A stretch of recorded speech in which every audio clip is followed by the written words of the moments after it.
टोपी वाला और बंदर की कहानी।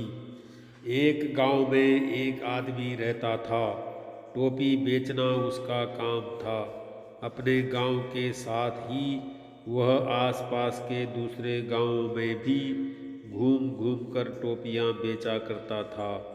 वह रोज सुबह एक बड़ी सी टोकरी में ढेर सारी रंग बिरंगी टोपियां भरता और उसे सिर पर लाद कर घर से निकल जाता। सांझ ढले सारी टोपियां बेचकर वह घर वापस आता था।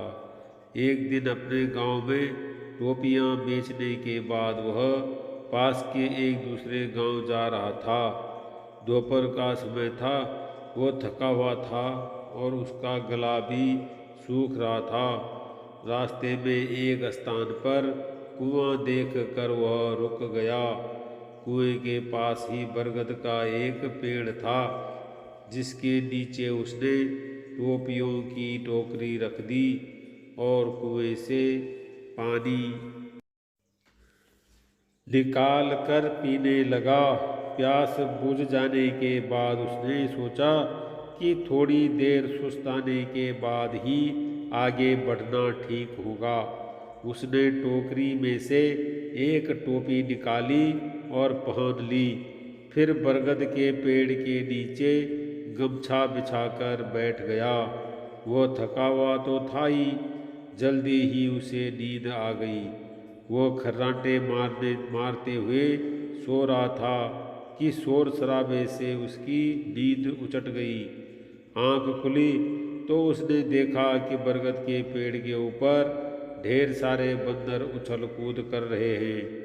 वह यह देखकर चकित रह गया कि उन सब बंदरों के सिर पर टोपियां थीं। उसने अपनी टोपियों की टोकरी की ओर दृष्टि डाली तो सारी टोपियां नदारद पाई। चिंता में वह अपना माथा पीटने लगा।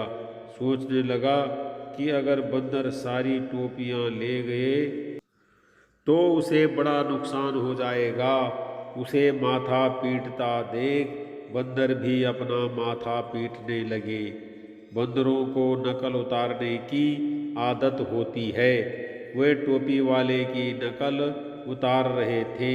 बंदरों को अपनी नकल उतारता देख टोपी वाले को टोपियां वापस प्राप्त करने का एक उपाय सूझ गया। उपाय पर अमल करते हुए उसने अपने सिर से टोपी उतार कर फेंक दी। फिर क्या था, बंदरों ने भी अपनी अपनी टोपियां उतार कर फेंक दी। टोपी वाले ने झटपट सारी टोपियां टोकरी में इकट्ठी की और आगे की राह पकड़ ली। शिक्षा, मोरल ऑफ द स्टोरी, सूझबूझ से हर समस्या का हल निकाला जा सकता है।